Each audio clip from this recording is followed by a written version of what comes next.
Welcome aboard the Pilot Money Guys podcast, where our mission is to help professional pilots build and protect wealth on their journey to financial freedom. This podcast is brought to you by Leading Edge Financial Planning. All right, hello and welcome to Pilot Money Guys. I'm your host, Charlie Mattingly with Leading Edge Financial Planning as our sponsor. And we're excited today to have special guest Eric Hubbard, a brand new member of our Leading Edge team. I'll introduce him in just a moment. But we appreciate our pilot tribe, our pilot audience. And, our mission here on the podcast, deliver actionable ideas, simplify complex, and cut through financial noise to help you build a mindset for financial and life success.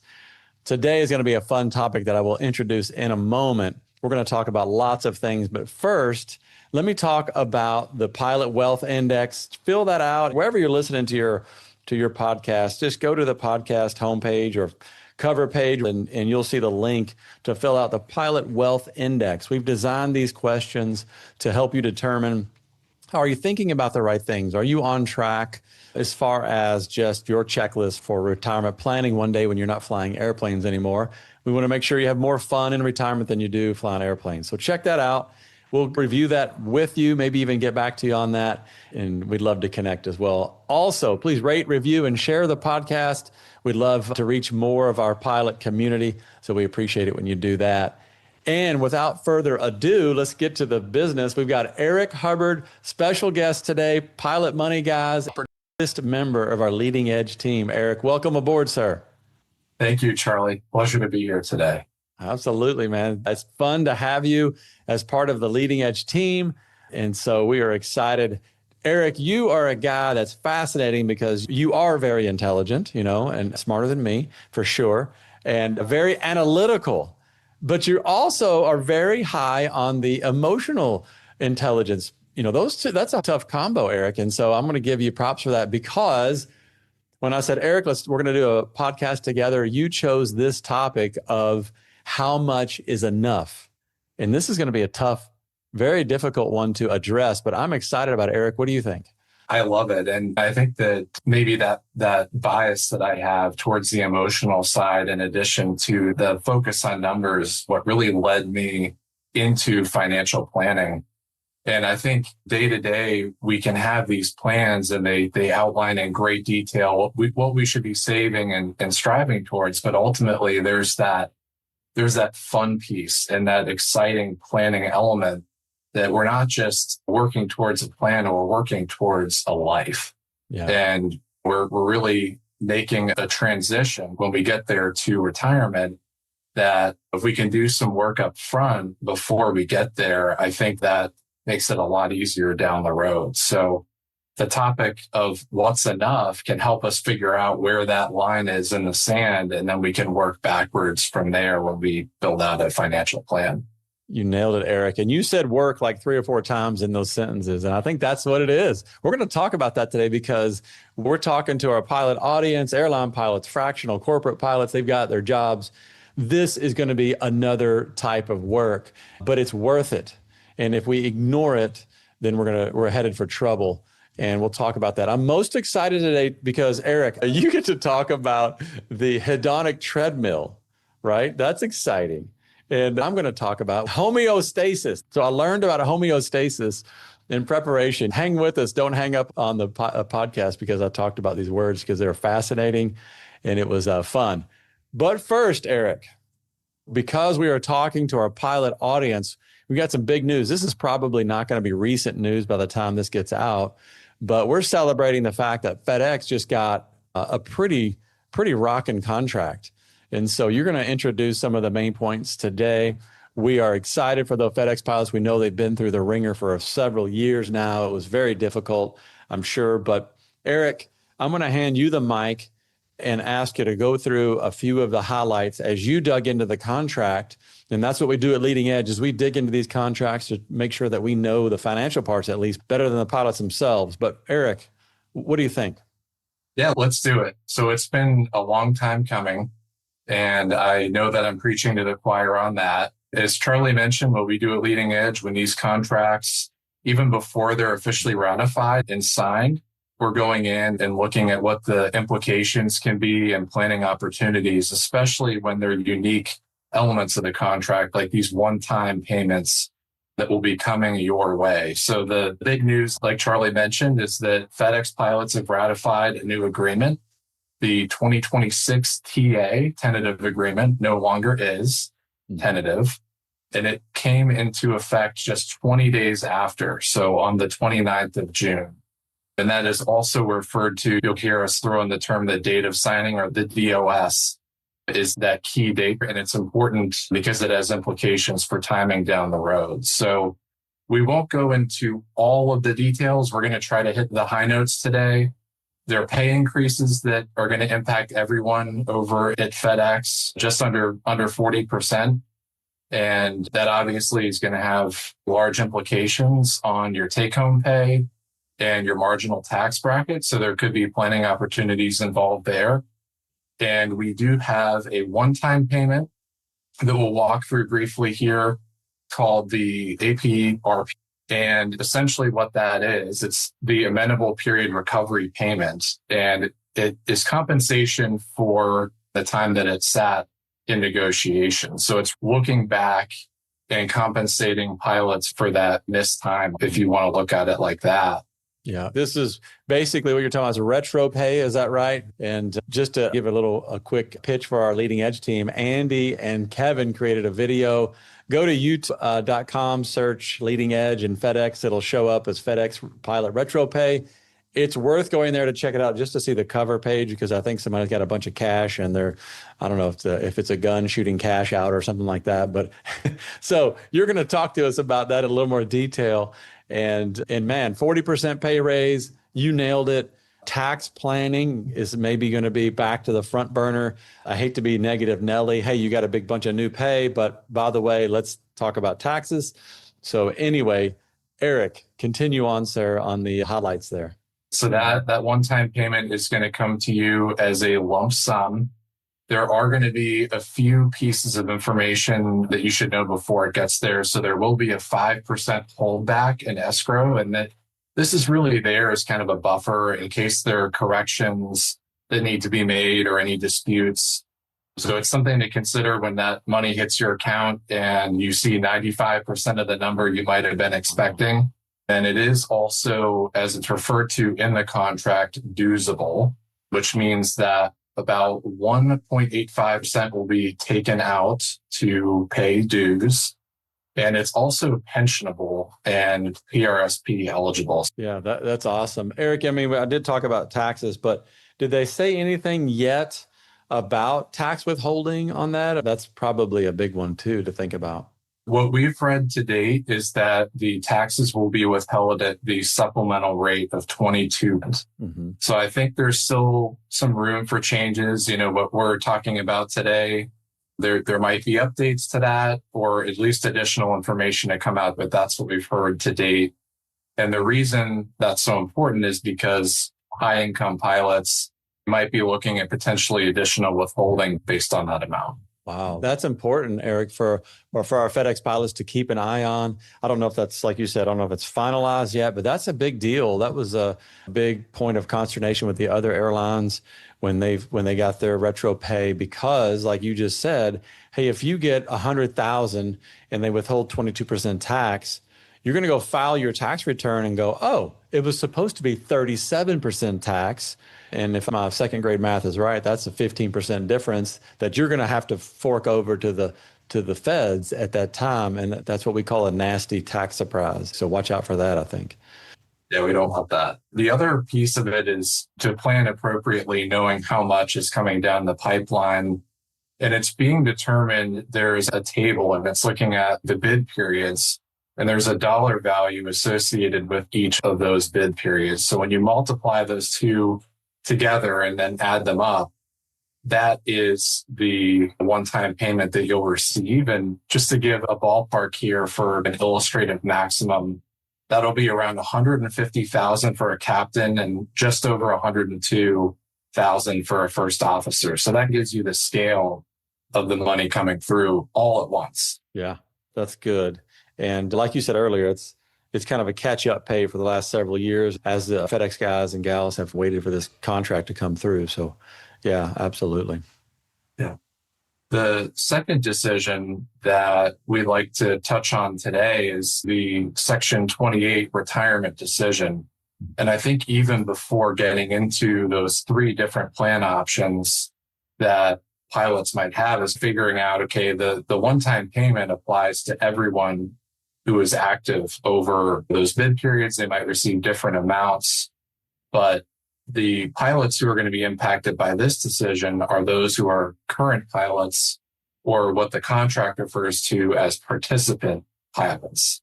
And with that, participant pilots are those who are hired before the date of signing and are already in the pension plan. So this is a huge planning opportunity to talk with your advisor. We don't recommend that you wait until the last minute to make this decision, because the default is option one, which is stay in the pension. So if you get to that point and the date passes, you might be forced into an option that maybe you didn't really want to take. Yeah. And I'll continue also with the new hires piece of this. So if you were hired on the date of signing or after, and that's 6/29/26, this decision actually does not apply to you. So you're actually going to be pushed into the market-based cash balance plan and the PRSP. So there are some details that we won't get into in this video about how that works moving forward, looking into 2028 and beyond. But those are some key takeaways for thinking through the contract. Yeah. It's amazing, Eric, how many moving parts. And we're just talking the financial stuff. I know our FedEx pilots are thinking about lots of other things, scheduling, lots of stuff there. But share this with FedEx pilots. They can email you, Eric, planning.com. You're all over it. Andy's all over it. Kevin's all over it. I'm catching up a little bit as well. But go again to our YouTube page, Leading Edge Financial Planning YouTube, and you'll see more details there. A good video with Kevin, Andy, kind of breaking some of these things down as well. Right on. Well, Eric, thanks for going through that, sir. Anything other on the contract before we shift gears a little bit? Without going into too many details, the election window, and again, I believe this is subject to change at this time. It's something to mark on your calendar. Make sure you get in touch with a trusted advisor. Is the 15th of April through the 30th of May, 2027. Our plan is to build out a more comprehensive document that walks through all of these different plans. So I think in a podcast, it might be a little more challenging to go through all of the different nuances, but there really are, we can't stress it enough, so many critical decision points here. And thinking about the legacy that you want to leave behind, the flexibility, how close you might be to retirement, and again, starting with the goals and then working back from there. Yeah, I love it. And thanks for going through that, Eric. You're right too, man. The details are probably better suited for a real nitty-gritty YouTube video, which we've have one and working on others. But you talked about just the change in life circumstances. This is an opportunity for FedEx pilots, and we hear this from a lot of our airline pilots, like, hey, I don't want to mess this up. This is a great opportunity for me and my family. For some of you out there, it might put you you're right on the cusp of maybe financial freedom or feeling like you're really ready for retirement. So we were excited about that. But Eric, speaking of those financial planning and retirement topics and money, all the stuff that we talk about here at the Pilot Money Guys, let's switch gears to talk about the meat of the mission, which is how much is enough? We get this question often, and it's kind of one of those questions that's a little bit rhetorical, right? It's life. It's things like we deal with right now. How much is enough money? How much is enough other things? And today we'll talk about it in two parts. First of all, how much is enough in retirement? And we'll talk about how some steps you can take to think about that. And then secondly, the majority of our remaining discussion will be how much is enough in the context of, am I content with what I have, where I'm headed, and those kinds of ideas, which are really tough, Eric. And you and I have put in some time, and that's why I'm so excited about discussing this topic, because, man, it is really important. and really, really deep sometimes as well. But what do you think, Eric? I couldn't agree more. And I think one of the reasons, we can break it out into two different pieces. There is an actual number for what you need. Yeah. And then there's the bit when you push into retirement and even before that of how do I find satisfaction in life? And I think part of that is figuring out there's going to be a cap somewhere that when you hit it, the goal is to feel truly happy and satisfied and fulfilled in life. And I think actually the funny thing about this is that the numbers and the planning piece that we described might even actually be the easiest part. We have these items, we set constraints, we build out a plan and using software and other tools. And it changes year to year, even sometimes day to day, but we have an eye on the target. And that target is why it's so important to focus on that latter half of how do we just prevent kicking a retirement date another month down the road. And then before we know it, 5 years have passed and maybe we didn't see the cost of that 5 years before we made the decision to do so. It's so important when we're working with our clients about, hey, how much can you spend in retirement? That is a really, first of all, part of our business is part science and part art. But this one is a little bit more analytical where we're going to run some numbers and we're going to simulate this. And we're going to, just for example, you don't have to do this with an advisor. There are other ways to do this, whether you use a spreadsheet or other softwares out there. I think Boldin, Boldin, is one that I've heard of before that people use successfully to model these things. But it's not that simple. I think it's one of the harder things as an advisor that we do, quite frankly, because it's so dynamic from our end. And it's also dynamic from the client's perspective or from your perspective, our audience today. How much will you spend in retirement? How do you know what that number is? How much will you spend in the first 10 years of retirement versus maybe the last 10 years of retirement? Because we know costs change. Medical costs are going to be inflating at a higher rate than the rest of your expenses possibly. Maybe your spending rate declines as you get into your 80s. And so there's lots of studies out there that talk about these things. But we do model this. We put price tags on everything and we try to brainstorm together to solve these problems before they may come about so that well before someone's retired, they know what kind of lifestyle they might be able to expect in retirement. And that's, again, the analytical part. The emotional part is still there, Eric, where our clients are, it's a little bit of a, I don't want to say fearful. It's exciting. Maybe anxious is the right word. The transition to I've saved and saved and saved my whole life. And now this portfolio is going to start supporting me. To me, it's a little bit of an act of faith, even though you and I are looking at the numbers and we're very confident of those numbers. Boy, if you're on the other side of that, there's going to be some trust and faith because it's so counter to what you've been doing for so long. So that's why there literally is effort and some work that needs to go into how much is enough for retirement. And that's the analytical side of things. Eric, any thoughts on that? I think the difference between having a number and knowing that you're going to be okay given your previous rates of spending and looking at historical market returns and considering sequence of return risk and actually feeling okay. And you can have the right number, but if you don't necessarily feel as comfortable pulling that money out and living on it and taking that first step, I totally agree. I think this is a huge leap of faith, not even just in the plan and your advisor, but also yourself. How are you going to navigate retirement? What is your day-to-day going to look like? Are you going to be bored? I hear that question actually come up a lot. Yeah. And when my dad retired, he had all of his friends calling, "Hey, are you bored yet? What's going on?" And they would call and try to figure out like, "Hey, are you interested in this consulting gig?" And he said, "No, I love it." And I think the reason for that for him is that he found what he loved to do before that point. There you go. And when he officially cut the tie to his previous employment, it was more of a natural transition into that day to day, like, "Hey, I love what I'm doing." That's great, man. There's a saying, and I believe it to be true after experiencing a lot of our clients retiring, is that you retire to something, not necessarily from something, and again, our airline folks, even some of our corporate fractional, they have ages they have to retire at.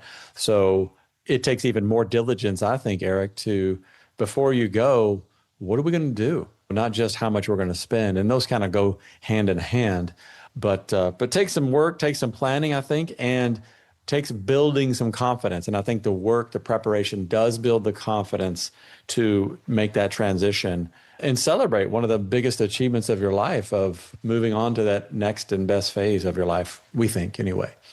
But Eric, let's switch to the more challenging, that's a little challenging. This is even more challenging. How about answering the question, how much is enough in my life? How much is enough money? As I'm working, whether I'm 20, 30, 40, 50, whatever and beyond, how much is enough? To start this part 2 of this question, I'm going to refer to one of our heroes, Jack Bogle, founder of Vanguard, wrote a book in 2009, and the title of it was Enough.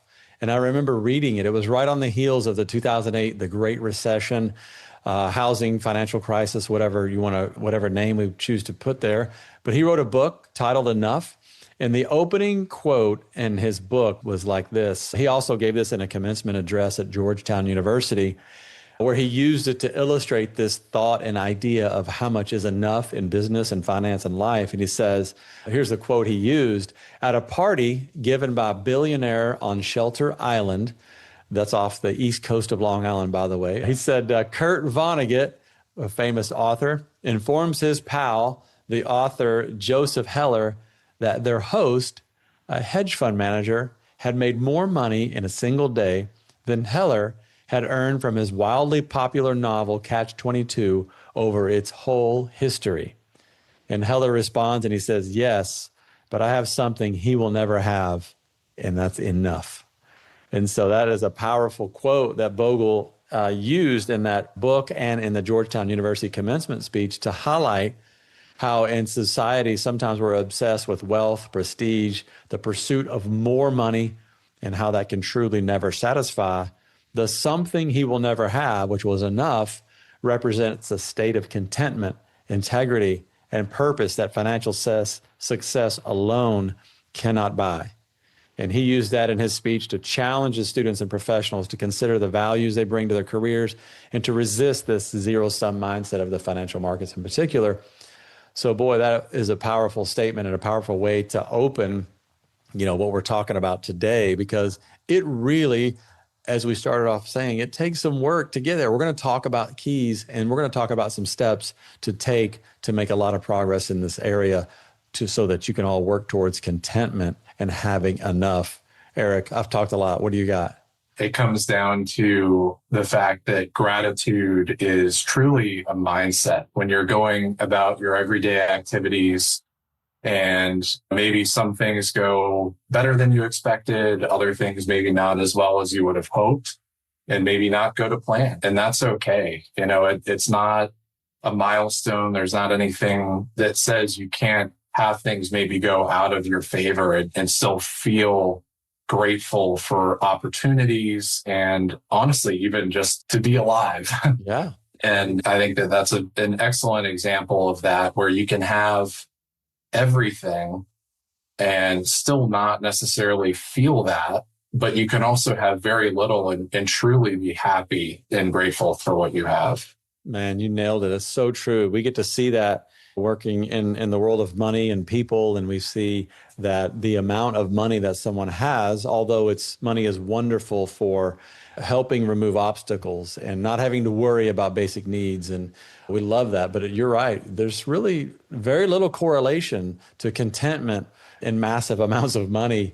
But yeah, that's pretty fascinating. So the first one, Eric, we're going to talk to today is this concept of how much is enough as a moving target. And Eric, this reminds me, man, we've gone to several airline hiring conventions.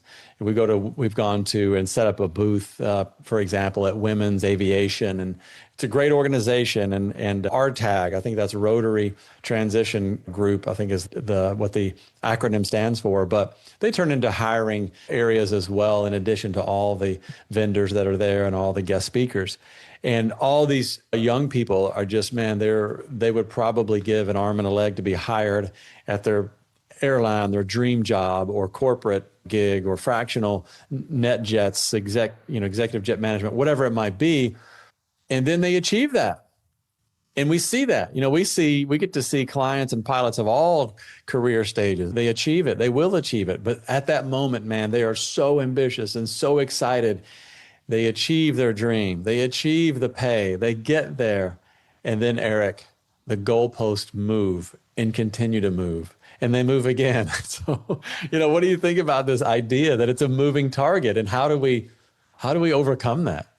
I think it's something that we learn too from a really young age. Even when you think about grade school, I mean, literally by definition, we of course have to progress, but it's kind of always looking to the next thing. And I think there tends to be almost an absence of reflecting on what we've done and then where we want to go from there. So I think it's a learned behavior over time, all the way back to when you're really, really young. It's always looking forward.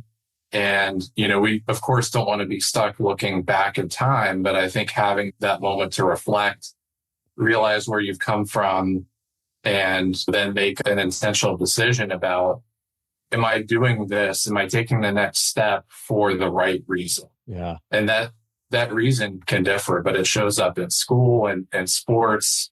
Of course, career is huge. Everyone around you is talking about the next promotion and what's going to come next. What are you doing to take the next step? And I think there are a lot of positive things that can come from that. But again, drawing the line in the sand somewhere and figuring out, what is enough for me? Why am I striving for that next goal? I love it. And I love just that idea you shared of pausing and asking, why am I doing this? Am I doing this for someone else, to impress, to live up to somebody else's image? But you came from a world where you're a career changer. And so I'd love to hear your story. It's pretty fascinating, where you completely shifted gears. I think you were very successful where you were, and you just said, hey, this is not where I want to be. And that's a courageous step in transition. Can you share with us what that was like? I think when I figured out that I was interested in making a career transition, it was more of a gradual realization, but it really involved a lot of intentionality, where I think before I came to the realization that I wanted to make a change, I felt like almost something bad had to happen in order to move away from one thing and into another. And it actually didn't have to do anything with that at all. It was simply, I reflected on what I really wanted my life to look like and the type of people that I wanted to help moving forward. And it better aligned with pursuing a career in financial planning, and actually integrated a lot of my skill set from my previous role. But I think that's the key takeaway, is that it doesn't have to be this thing that, this unfortunate thing happened, so now I'm moving into the next phase. You can set that for yourself and realize, hey, maybe I've had enough of this one path over here, and I'm going to try pursuing something else that I think might be a better fit to move forward. What do you think it is about you that allowed you to make that decision? Because you were meeting all the definitions, you were checking all the boxes of success. You were working at the right place. You had the right degrees from one of the best schools in the nation. What is it in you that allowed you to do that, where sometimes me, we feel like, no, that's too big a move. I can't do that. I wish I had a really exciting answer, but I think really what it was, I had time, and driving to and from my office about an hour each way. And I intentionally would, on the way in, I would listen to financial independence podcasts. And on the way home, I would just turn off the radio and I would just think. Wow. And I think that is what is actually more rare than maybe we even think is having that time and giving ourselves that time to let all of that noise go and then start thinking and even writing it down. That was another thing that really helped in thinking through the decision. Man, that's powerful because it's hard to do that in that solitude that you described there. And I felt that in the airplane when I was flying. I mean, just similar to driving where you've got moments where things are turned off. Well, of course, the radios, you're paying attention to radios, you're paying attention to just yada, yada, yada. But anyway, you do have some moments to kind of think a little bit. And it was amazing. It felt like to me that after a certain amount of time, my mind was started to free itself and it really started to churn and to work in a productive, good way versus worrying about some social media or whatever it might be. But that's awesome. Now, we're not recommending that all of our pilots all of a sudden quit and go do some other charity work. We're not saying that, but we are saying that some solitude and some boredom is good for your mind. So back to this question of enough, you decided that chasing the dollar at that moment was not everything to you. Now, clearly, you're in a profession where you will be able to make significant income over time, but you took that leap, which is amazing. And so one of the things that sometimes prevents us from doing things like that is this is my moment, Eric, to talk about homeostasis. So transitioning into that, I'm also going to tell you that Mick Jagger was wrong. He said, I can't get no satisfaction. The number 3 song of all time, I think, is the Rolling Stones, I Can't Get No Satisfaction. But what he really meant was, I can't keep no satisfaction.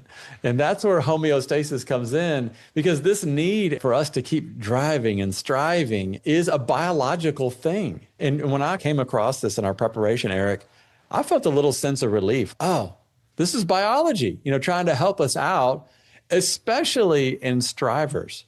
Our audience, they're type A folks. They've been very successful and they will continue to be successful, which is awesome. But it's also one of those things that if you're very successful and you're a striver, you're even more susceptible to this hedonic treadmill that you're going to talk about. But let me just talk about finding our own enough, whether it be enough money, enough relationship, enough vacation, enough cars, jets, airplane, not jets, maybe jets, but airplanes, boats. Homeostasis is the biological survival mechanism. And I love Arthur Brooks. I think he was Harvard professor now, Vanderbilt. He's written several books. He's in the science of happiness. I think he might be a social scientist, not sure exactly, psychologist, whatever, but nonetheless, he talks about this and says it's a biological survival mechanism. It's a tendency in any physical, biological, emotional process or state to go back to your equilibrium. You can't stay out of equilibrium. You have to be ready for life's next set of circumstances.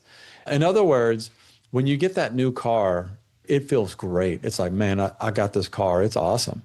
And about a month later, you're like, I'm tired of this car. I want something else.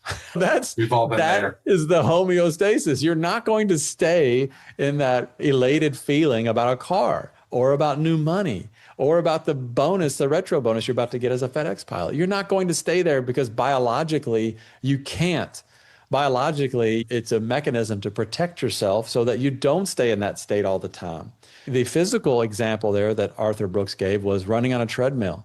Your heart rate is up for a while, but it returns to that equilibrium to get you ready for the next stimulus. And so it's fascinating, but there's also the downside to that homeostasis, and that is where that we get on that hedonic treadmill that you were talking about earlier, right?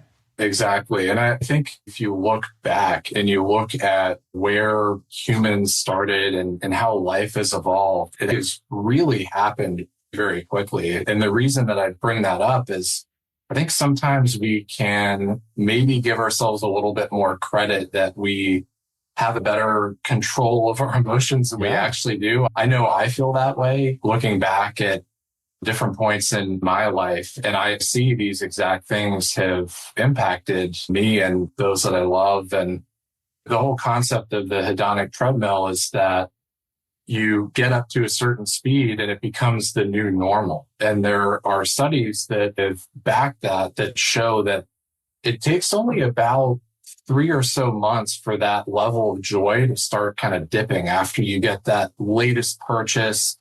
bonus, win on the sports team, whatever it is.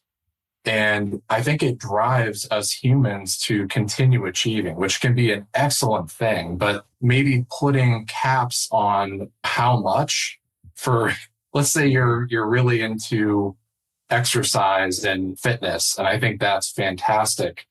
The important thing to realize is that we can't necessarily continue increasing and increasing forever, especially as we age. And we can't put that level of effort into everything in our lives and be successful in every avenue. Yeah, that's good, Eric. Again, this was a relief to me, and to know that Mother Nature, according to Arthur Brooks, says Mother Nature can't let you stay satisfied. It's the protection mechanism. And he says there's a conspiracy by our brains and Mother Nature against us. And that is that homeostasis. And as you said, if you want to get on that treadmill, that new speed, you got to go faster and higher and better. And that's where we can work against that. We can help fight that. And it's helpful to know, first of all, what's going on. Secondly, it's helpful to understand what you just said, that buying new stuff all the time will just readjust your level of normalcy, and it will not allow you to be content. You're not going to be content by continuing to buy more stuff. There's nothing wrong with buying more stuff. I love stuff. I want a new barn really badly, Eric, and I'm saving up for one now, but I know that it's not going to make me content to have that. I know that's not going to be the thing. And so I think knowing that is really important in this battle against Mother Nature, because Mother Nature doesn't care if you're happy. She cares that you survive and that you increase the population, for lack of a better phrase. But that leads us to the next one, that money is not a scoreboard. Getting that new car is not the scoreboard. It's a tool. Money is the tool, like a brick to build a house. What are your thoughts on the scoreboard effect here? I think money, and this is a pretty well-known phrase, when we look at money and we think about what it's intended to do, it's truly there to enable you to live. And there are a few great books out there. One of them is Die with Zero. And it's this idea that you almost have to convert the money to life. And one of the ways to do that is to look at all of the dollars you have and give each one a job and a use by date. And the reason for that is it forces you to tie a real purpose to each of those dollars. And I think it then puts you through this exercise where you're reflecting on, hey, is that really what I want that dollar to do? If it's a charitable dollar, or maybe you're helping your kids and their college education fund, it's easy to kind of let it all lump into one big bucket and then just watch it grow. But one thing that's really helped my wife and I think through that is breaking it out, assigning certain dollars a job. Hey, this is going to be for the down payment on our home. Because then when you go to use it, you remember that, hey, this is a tool for us to buy a home. And we shouldn't feel guilty about spending it now, because that's what it was given this job to do. That's awesome. That's awesome. Eric, right before we got started this, I transferred money from my vacation bank account because we went on vacation a couple of weeks ago. And so I was like, oh, here, I'm going to use this money to pay that bill. So it kind of felt good to be able to do that. So money tends to be our scoreboard for a lot of reasons. And you alluded to it earlier. Sometimes we're raised this way. We're fighting against years and years of programming where money tends to be a scoreboard because it's convenient. We don't, you and I don't know each other that much, and as far as that's concerned, but we might go, hey, you've got X money, which makes you smarter than me or less smart than me, or, whatever. That's just the way we do it. It's almost like a ranking structure for lack of any other structure. I think about this in the gym a lot. We go in there and we work out as a group, and the hierarchy in our gym are the guys and the gals that are just killing it, and they're probably 20, about your age. They're probably in their 20s, and here I am, and I've got tremendous respect for them, and it's amazing. But the hierarchy is very different when you step out of that gym world and you go into, let's say, I don't know, the work business world. And so that is also the comparison. It's the social validation. And it's just easy to use that measurement because there are hardly any others that we know about that we're able to do. So it kind of naturally lends itself to that. And just thinking about it, you don't go up to people and ask how happy are you? It's not really the standard benchmark. That's true. And it's hard to talk about, I think, especially with our culture in the US and probably many other countries too, but it's usually just not talked about. So I think the easier thing is, how much money are you making? Practically exchanging pay stubs. Which is actually done in the cockpit, by the way. So anyway, but it certainly is the easier one because like you said, we don't walk around going, I'm like 10 out of 10 on a level of contentment, but I have no money. You know what I mean? So that would not be interesting to someone. But it is that the scoreboard tends to be money because using your purpose or your fulfillment level of contentment is very abstract and difficult to do. But by contrast, wealth is concrete and achievable and making it easier to define your level of success, although it could be wrong. So one of the things that I just mentioned there is finding, in fact, your purpose and not using money as the scoreboard, but understanding what it is that really fulfills you, what it is that really makes you content. And so how to do that is really challenging. It takes some work, like we've talked about, but some of the questions, Eric, that you and I try to ask sometimes, even ourselves, is, hey, what's important to you about money? That's going to reveal a lot of how you grew up with money, how you view money. Most people view it as either security or status. And so those are the two big groups to think about. What was money like growing up in your family? A more difficult question, Eric, is what if you only had 1 year left, 5 years, 10 years?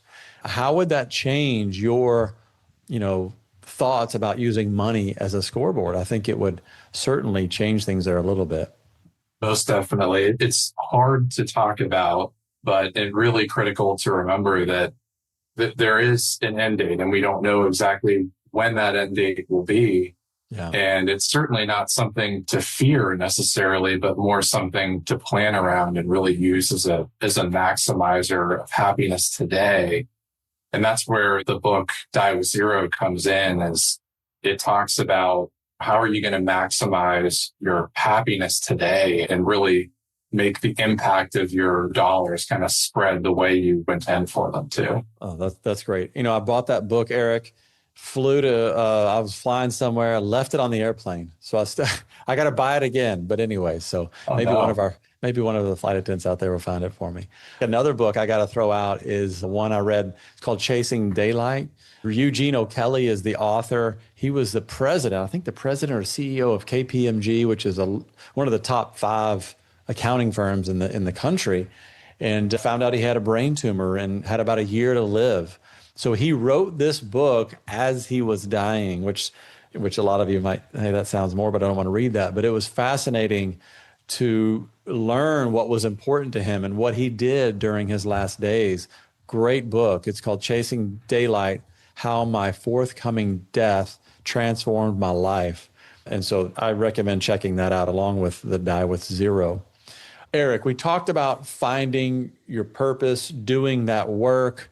When we say that, find your purpose, what's fulfilling? People roll their eyes. They'd be like, oh, yeah, here we go again. But that's where the work comes in and discovering and this contentment, how much is enough. And that's our third big point for the day is enough is a decision, not a discovery. You got to decide that. You got to put the work in. It's not enough just to make income, high income at your job, your airline, your employer. You have to do the second job of working on what is meaningful to you, what is a purpose for you. And that's when you're able to get to this level of contentment. And that's when you're able to go, I do have enough. So it's not an easy thing to do. And it sounds trite, silly sometimes maybe, but I don't know, Eric, what do you think on that? It makes me think about, I have never really considered myself to be a runner. And I don't know what it was. I think maybe some influence from friends contributed to this, but decided to run a half marathon with my wife. And ever since that race, it's constantly felt like, hey, we haven't done enough to call it a day on running. We need to run a marathon. And I have friends that have run ultra marathons. So then it's constantly pushing the boundary to that next thing. And what I decided, and like what you said, was that it truly is a decision. It's not that we can't continue striving for more, but to at least set a baseline today and say, you know what, we're going to take this moment and reflect and be grateful that, hey, we've gotten this far. Yes, we can go further, but realizing that there can always be another improvement. And if we don't take that time to really appreciate and kind of bring it into ourselves and appreciate the effort we put in and where we got to, I think it can lead to unhappiness, because then it's easy to say, I know these people that ran this far and it was faster. So looking back kind of where you started, I think is helpful with that, deciding that you're happy. Yeah. And boy, there's that saying that says it's the journey, right? All these cliche sayings, or stop and smell the roses, count your blessings. I mean, those things are powerful and they're cliches for a reason. But there was a study, Eric, with Harvard graduates, and all these Harvard high achieving, I think they were business school, maybe MBA business school grads, and they set their goals, and they checked with them years later. And almost the higher achiever that they were, all of them achieved their goals, all of them. And that just doesn't apply to Harvard folks. It applies to everybody listening to this podcast. The chances are you're going to get what you set out to get. But the bigger chance, too, is that you may be unhappier than someone who never had ambitious goals, because your ambitious goals that you achieve could have been the wrong ones. And that's a little scary to me. And I'm not talking about becoming an airline pilot. I'm not talking about that. I'm just talking about maybe using money as a scoreboard. We get there, we achieve it, and we go, oh, it's kind of not what I thought it was going to be. And that's a phenomenon, Eric, that they've proven that if you're not really careful about what it is that you really want to achieve, by the way, you're going to achieve it. And then all of a sudden go, I've just spent a majority of my life and effort and maybe even sacrificing some things, and it may have been the wrong thing. That's a little scary to me personally, quite frankly. It is scary, and it reminds me of the Section 28 retirement decision that FedEx pilots have coming up. If they don't make that decision intentionally, it's going to decide for them. Yes. And it's really easy to just, it's not even the path of least resistance, but maybe the path that is more traveled, to just kind of fall through that. Yeah. And if we don't have that time to reflect and realize why we're doing something, I think you're spot on. Yeah. And Eric, I'm going to share this last story as we wrap up, because I'm blown away. I love sports. I love seeing people achieve these things, winning golf tournaments, the Masters, Super Bowls, whatever. But I also know, and I've heard this for a long time, that oftentimes people will have these amazing achievements and they're disappointed. And there are even some that turn to drugs, quite frankly, because they spent their whole life trying to achieve something and they get it. In fact, I just did a quick search on this today, and it said high performers can be disappointed even after a Super Bowl win. Even the most accomplished athletes can feel let down after a Super Bowl victory.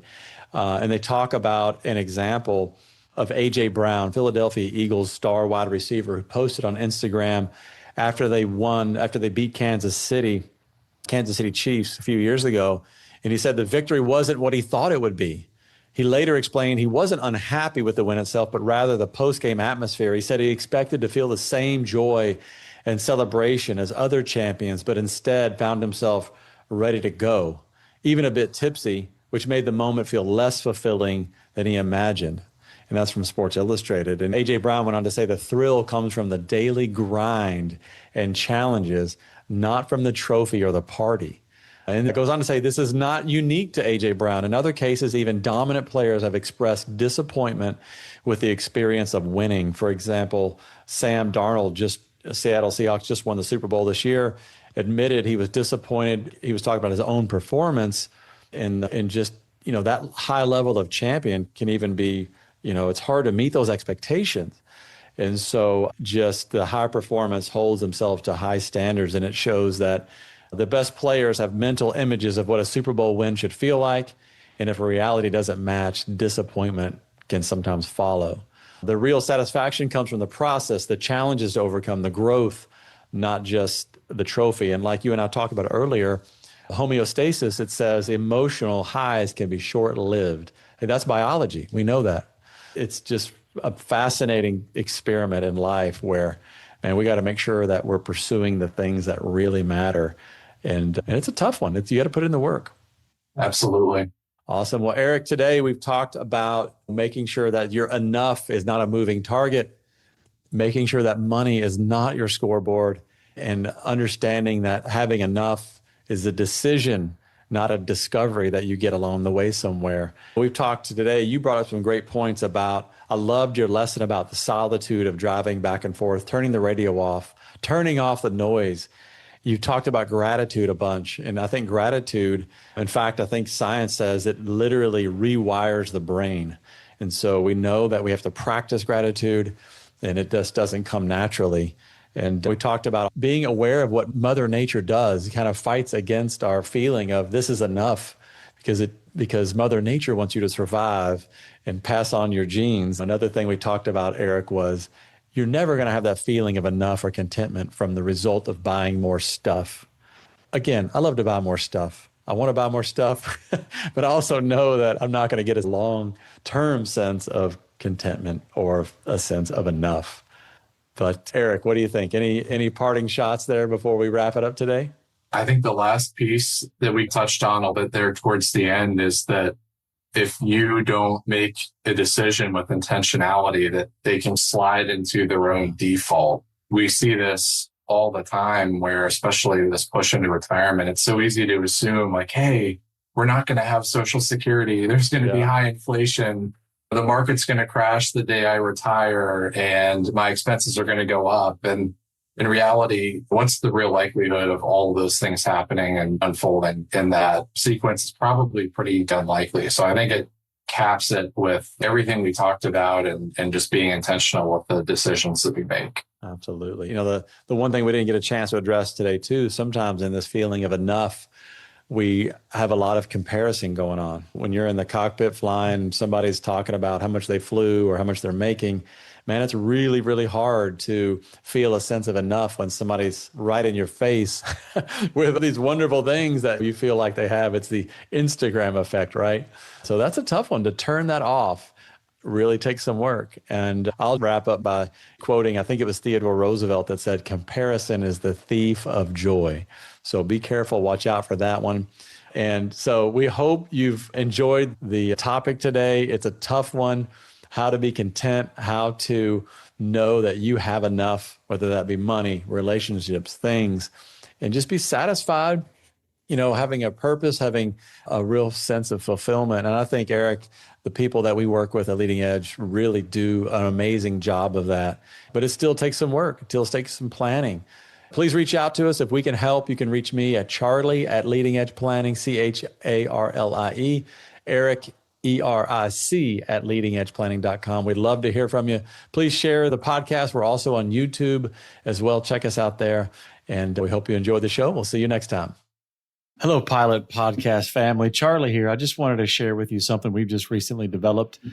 In the show notes, you're going to see the Pilot Wealth Index.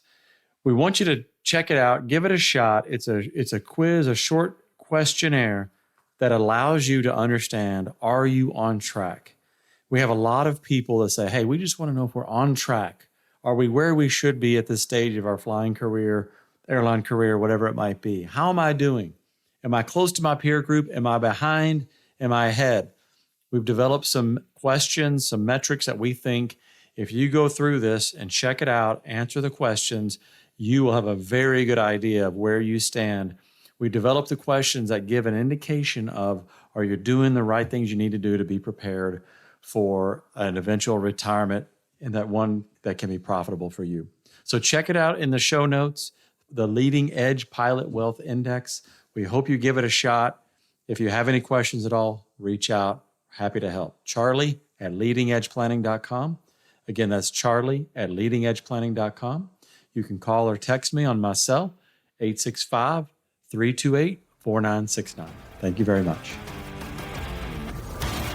Thank you for listening to the Pilot Money Guys podcast. Please subscribe, rate, and review on iTunes or wherever you listen. We are grateful for your reviews because they encourage others to listen in. Visit leadingedgeplanning.com to learn more and subscribe to our newsletter. Leading Edge Financial Planning, LLC, LEFP, is a registered investment advisor. Advisory services are only offered to clients or prospective clients where LEFP and its representatives are properly licensed or exempt from licensure. For additional information, please visit our website at www.leadingedgeplanning.com. The information provided is for educational and informational purposes only and does not constitute investment advice, and it should not be relied on as such. It should not be considered a solicitation to buy or an offer to sell a security. It does not take into account any investor's particular investment objectives, strategies, tax status, or investment horizon. You should consult your attorney or tax advisor. The views expressed in this commentary are subject to change based on market and other conditions. These documents may contain certain statements that may be deemed forward-looking statements. Please note that any such statements are not guarantees of any future performance, and actual results or developments may differ materially from those projected. Any projections, market outlooks, or estimates are based upon certain assumptions and should not be construed as indicative of actual events that will occur. All information has been obtained from sources believed to be reliable, but its accuracy is not guaranteed. There is no representation or warranty as to the current accuracy, reliability, or completeness of, nor liability for, decisions based on such information, and it should not be relied on as such.